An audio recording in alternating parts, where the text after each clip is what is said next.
I am so excited for this week's conversation because we have a special guest, and I can't wait for everyone to meet Carmen Poff. But before we do that, I'm Debra Boggs, CEO of DNS Executive Career Management, and I'd love to see who's with us out there. If you want to pop in the chat where you're joining us from, that way we can see who's out there and where you're all at.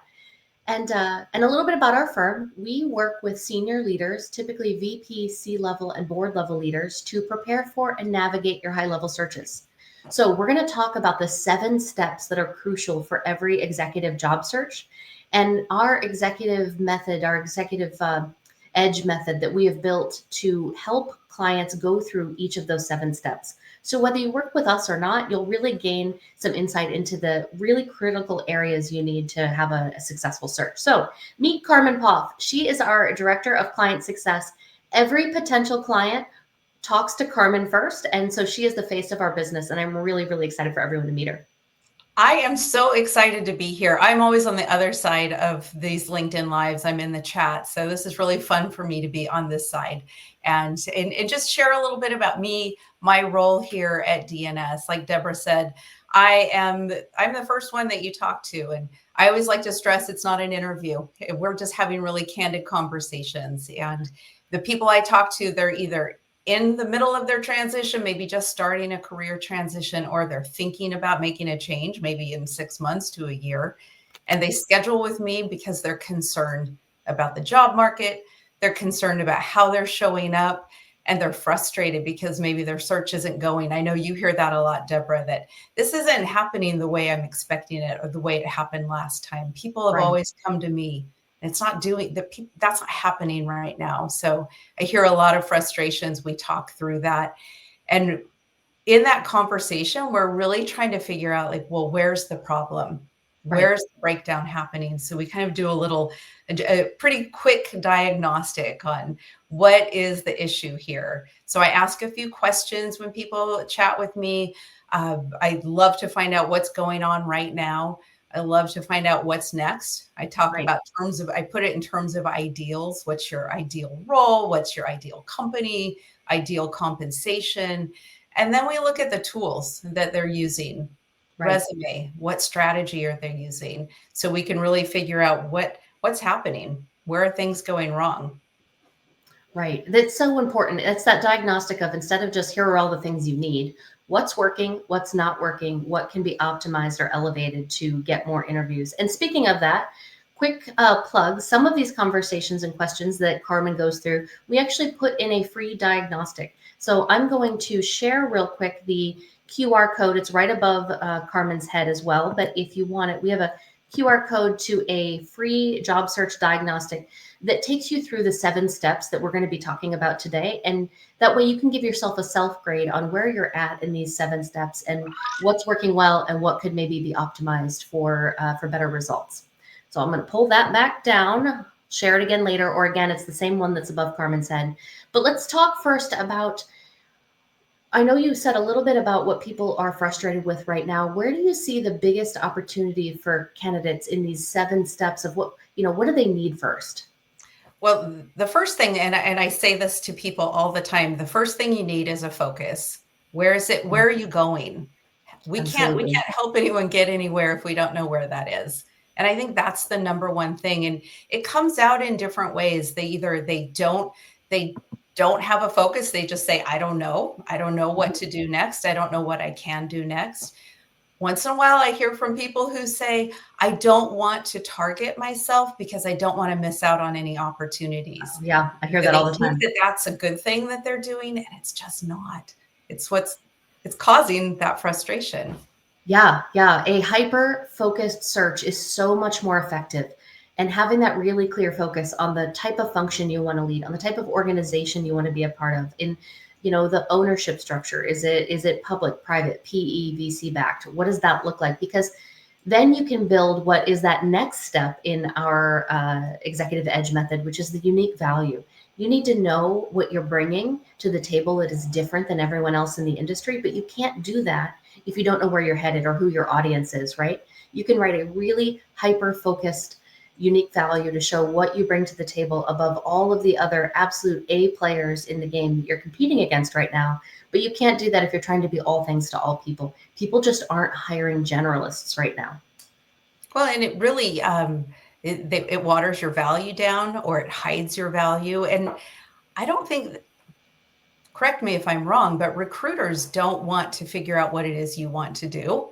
They Right. want you to tell them what it is you want to do. You need to come with that confidence that this is who I am, this is what I do, this is the value that I bring to this next role. Absolutely. We have to be very specific, especially in those recruiter conversations, of what we want to do, who we do it for, how we do it differently. Because, hiring managers, recruiters are not going to take the time to weed through your resume and see what box you might fit in. They need you to tell them. So Such a good point. And Trina Schneider says in the chat, I call that spray and pray. Absolutely. That's exactly what that is, of just putting your resume out there everywhere and hoping it lands with someone. And so let's talk about that real quick. Tell me what you're seeing in resumes, because I know that Carmen sees more resumes than anyone else on our team, especially from senior leaders and potential clients. So tell me what you're seeing on resumes. But you would think, with all the different resumes that I look at from all the different people in all the different industries, that I'd be seeing a wide variety of resumes, right? They all start the same way. Not all, but I'm going to say 90% or more start the same way. They say executive with this many number of years of experience doing this thing.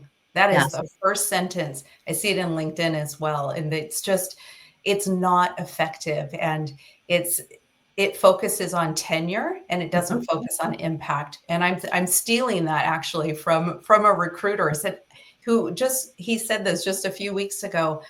I want to see a resume that is focused on, I'm interested in your impact, not in your tenure. I don't care about the tenure. And I think that's the most common thing that I see. I also see resumes that are incredibly long. Yeah. 5 pages, 6 pages, even 3 pages is getting a little long. Yeah. They're too wordy. They've got big text blocks of information. Again, they're not focused on what's next, and they're not focused on the impact, on your value, what those accomplishments are. Michelle Merritt, I steal these little things, these little nuggets from people all the time. She'll always say that your resume is about you, not for you. Yeah. It's such an important reminder. I take that one to heart, because I have a varied background. I mean, people who know me, they know I've done some things in my career. They're all important to me. I feel like they're all impactful to me. They're not all important to someone who's looking at my resume for a particular role.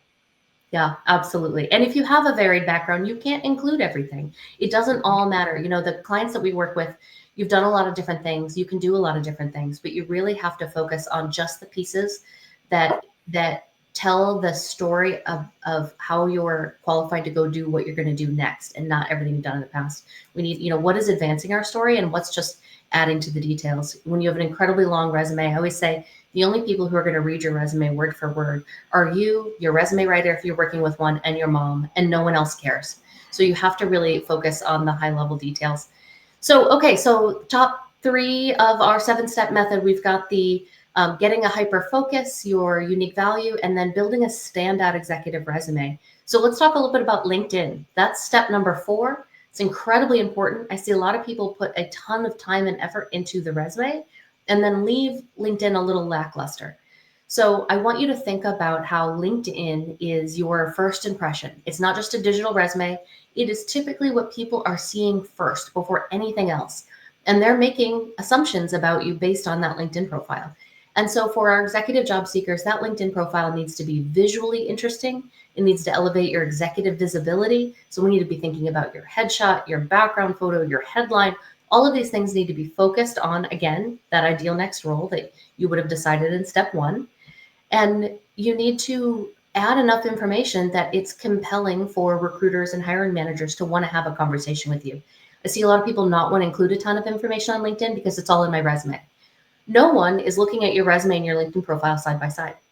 And most people are seeing your LinkedIn profile before they ever see your resume. And so we don't want to just leave everything to chance. We want to include this information so that you're searchable it's optimized. So if people are searching for people like you show up, and that you're putting your best foot forward. And I put a newsletter out today about the open to work green banner and whether that's helpful or harmful for executive candidates. So feel free to take a look at that if you have been thinking about or have the green banner. There's a lot more information on LinkedIn. But do you have any other thoughts that you tend to see with people in their LinkedIns? So many thoughts about LinkedIn. It needs to, and you're right. A lot of people aren't going to have your resume, your cover letter, and LinkedIn all pulled up side by side, looking at them at the same time. But think about, what if they do? Right. Are they aligned? That's a good Are point. they a copy and paste of one another? Is everything moving you forward to that next role?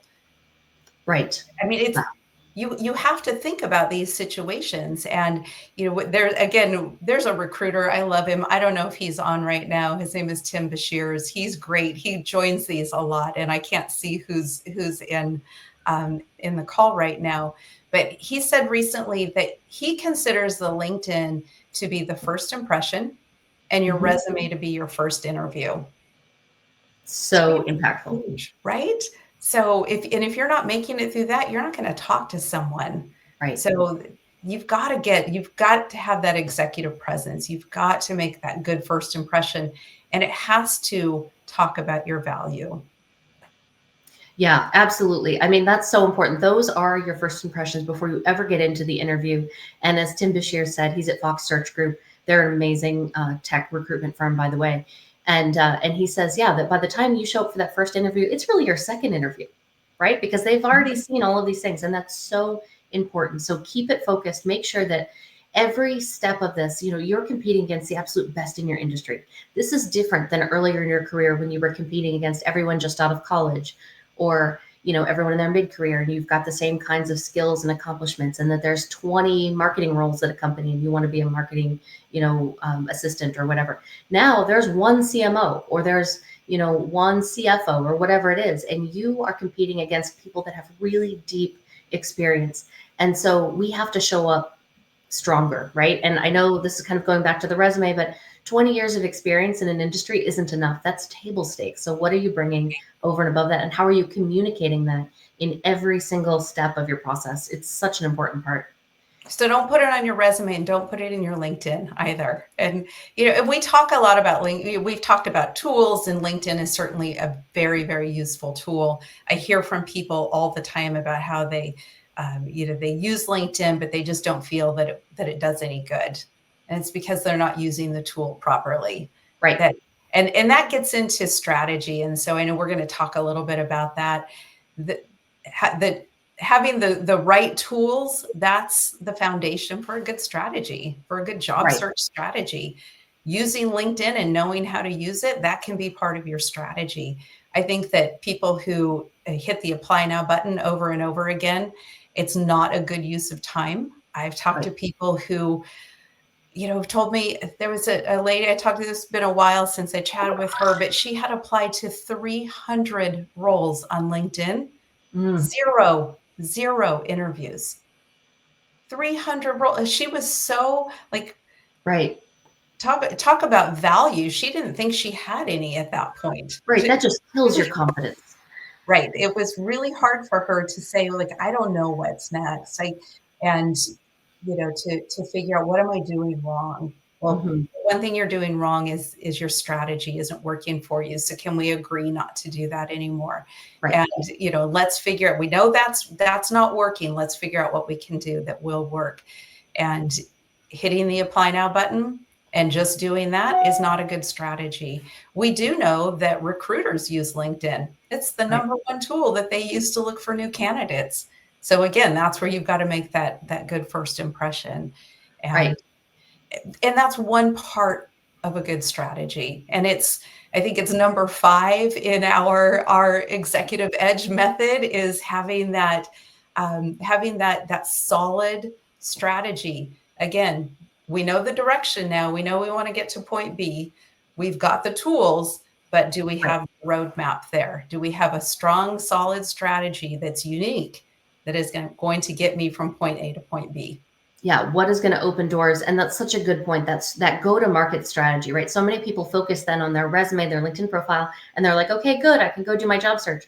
But if you don't have a strong go-to-market strategy that's focused on your ideal next role, that's going to open the doors and invite the conversation so that you can have interviews, then you're really kind of stuck spinning your wheels.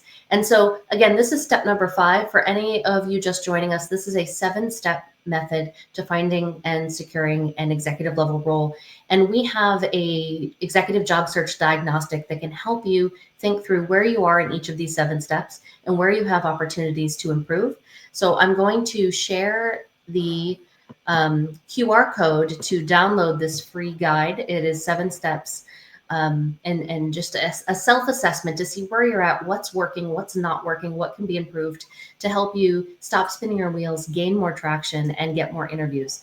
And on that topic, let's talk a little bit about the interview process. So kind of going back to strategy real quick, recruiters are one option. Channels for executive job seekers also include building and activating your network focused on your ideal next role and focusing on companies and not opportunities, right? Networking into your ideal company. And these are things that, this is hard, right? And this is something that we build with our clients to really build a strategy of how they're going to go to market, who they need to meet, what they're going to say when they meet them, all of these things. So this is a much longer conversation.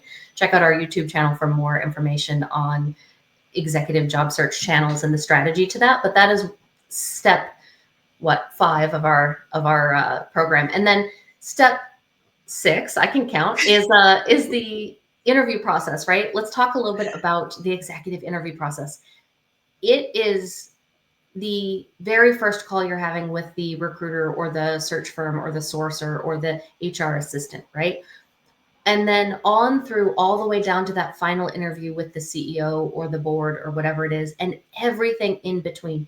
And that can be many, many, many rounds. We're seeing right now in the market that the rounds of interviews are increasing and lengthening, right? The process to interview for a job at the senior levels is really lengthening. It's 7 or more typically interviews. It can go on 5 months plus. Not all searches are like this, but a lot of them are.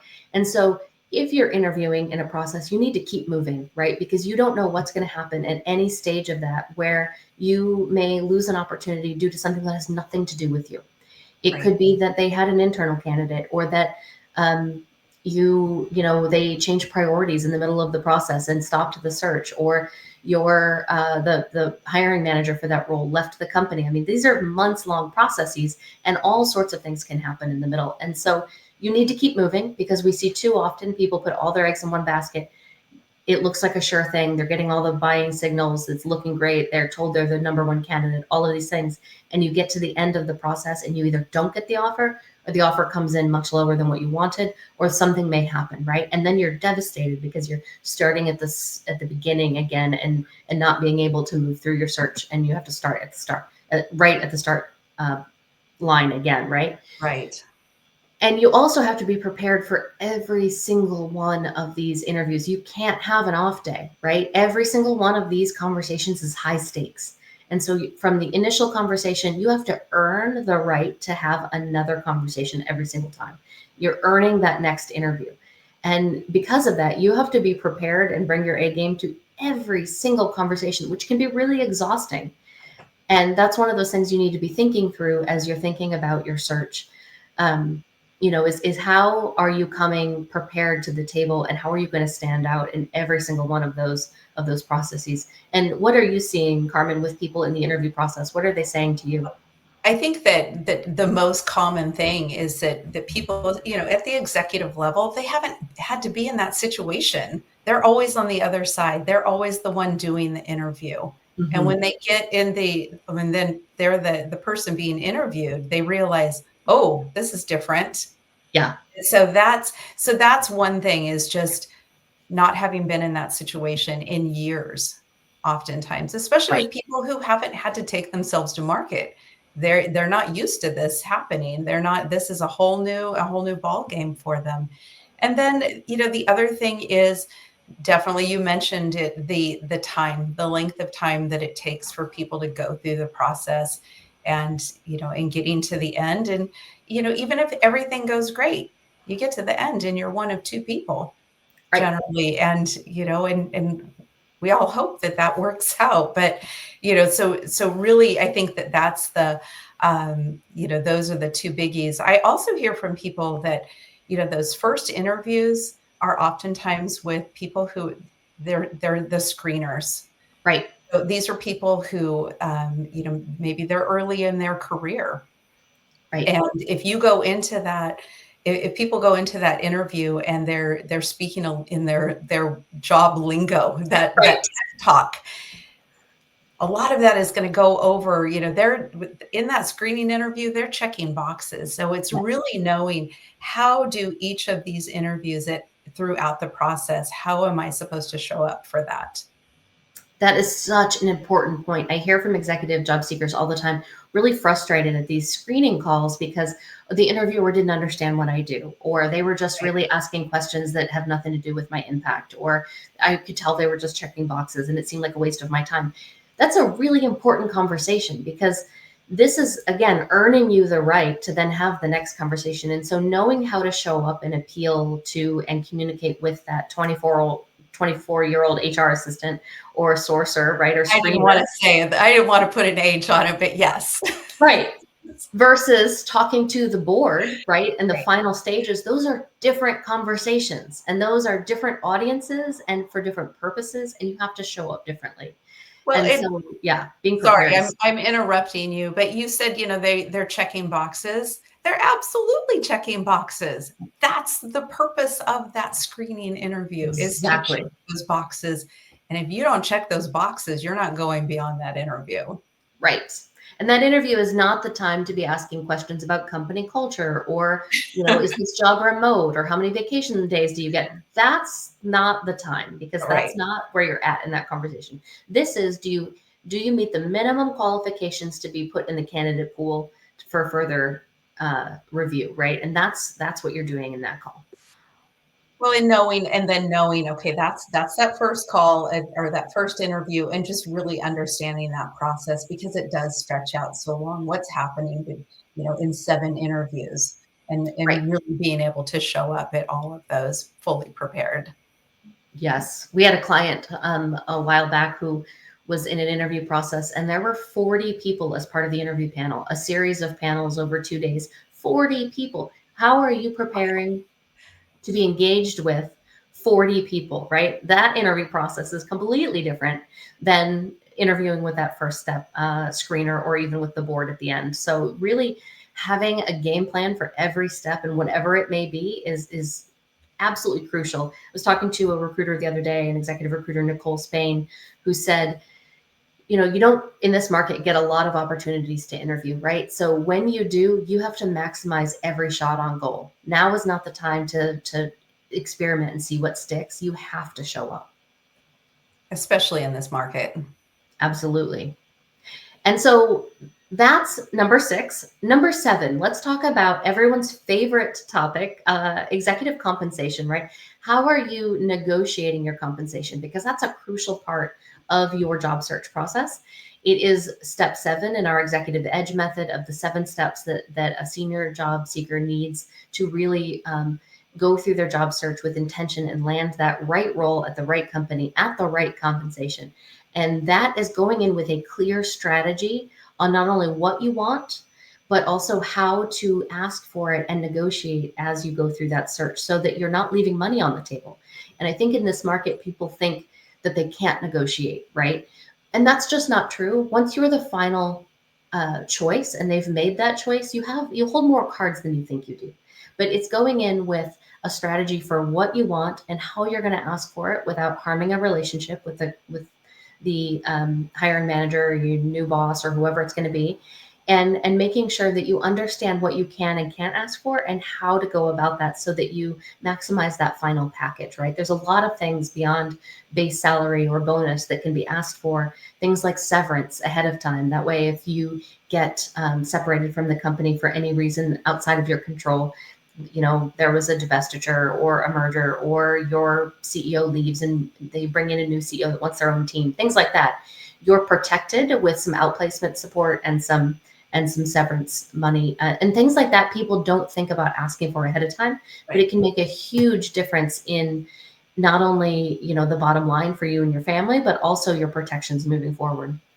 I think a lot of people are really, it causes a lot of stress when Absolutely. I'm talking to people and, I'll ask, what's your ideal compensation look like? Mm-hmm. Most people are like, I don't want to say, Right. a number. And it's like, you can say a number to me. I'm not, it's get used to owning your value. Right. Really know what your value is. And, but I think that it's almost human nature that we clam up We and, do. and because that's the part where we get afraid because we don't have the language for it. Mm-hmm. And that's where, working with a coach can help you with that language. That's what I always tell people. Let's get you the language that you Right. can take in and confidently ask for the things that you want and the things that you need. And which is Absolutely. really, like you mentioned, the severance piece. I love that more and more people are doing that. Yes, because you don't know until you go through a situation where you really have to ask for severance on the back end and you hold no cards at that point, right? And Right. so asking for it at the front really protects you against things that they are completely outside your control. And you bring up a good point about about clamming up, right? I often see, and we always ask a potential candidate or a potential client that calls us, what kind of compensation are you looking for? And the reason I ask anyway is two things. I want to know how you need to be positioned in the market to meet that compensation. And I want to know, is what you're looking for reasonable? Can we do that for you? We Right. never want to sell something that a client can't get what they engaged us for, right?